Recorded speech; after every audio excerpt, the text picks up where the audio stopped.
국회를 통과한 임대차 관련법은 바로 오늘부터 시행될 것으로 보이는데요. 관련법이 제대로 시행되면 기존 세입자는 전셋값 상승 부담을 덜고 주거 안정성을 찾는 효과가 예상됩니다.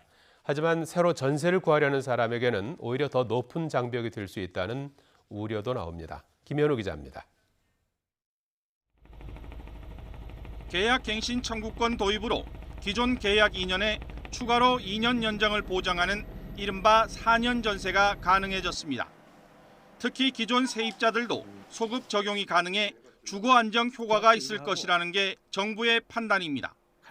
지난 1989년 임대차 보호법 개정 당시 소급 적용을 하지 않아 전세값이 급등한 전례를 염두에 둔 것으로 풀이됩니다.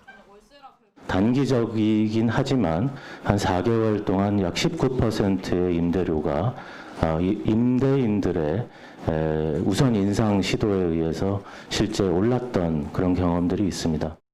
전세 기간도 연장할 수 있고 임대료 상승폭도 직전 계약의 5% 이내로 제한되면서 세입자들에게 유리한 제도로 평가됩니다. 예를 들어 전세 5억 원에 살고 있는 세입자는 만료 시점에 2년 더 계약할 수 있고 집주인은 재계약 때 전세 보증금을 5%, 즉 2,500만 원 이상 올리지 못합니다.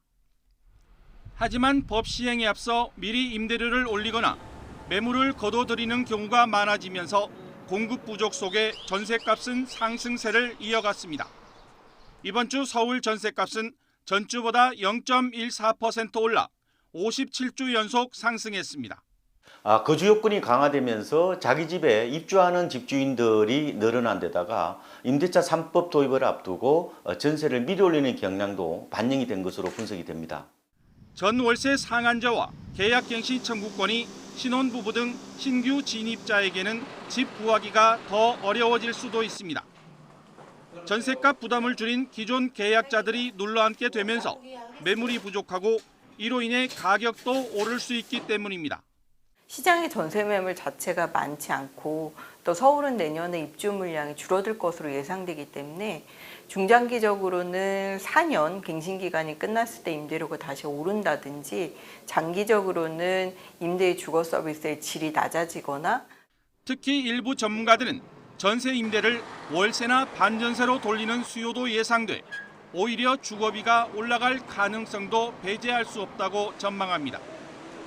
이 때문에 민간 공급 축소에 대비해 공공 공급책 확대와 임대인 맞춤형 지원 등 규제와 병행할 보완책도 조속히 마련할 필요가 있다는 지적이 나오고 있습니다. YTN 김현우입니다.